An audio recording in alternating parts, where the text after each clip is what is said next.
రేవంత్ను ఒక విషయంలో అభినందించాలి. వర్తమాన పరిస్థితులు నేను చాలాసార్లు నా వీడియోలు ఫాలో అయ్యే వాళ్ళకి ఐడియా ఉండి ఉంటుంది.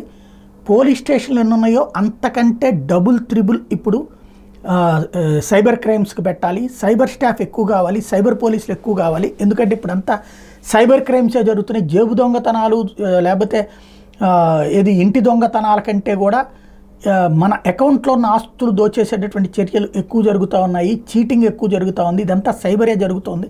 దీని మీద ప్రత్యేక వ్యవస్థ కావాలి, వేగంగా దర్యాప్తు చేసే వ్యవస్థ కావాలి, లేకపోతే ఈ లోపల డబ్బులు మాయమైపోతాయి అన్నటువంటిది చెప్పుకొచ్చాం. ఇప్పుడైతే రేవంత్ గారు చాలా మంచి నిర్ణయం తీసుకున్నారు.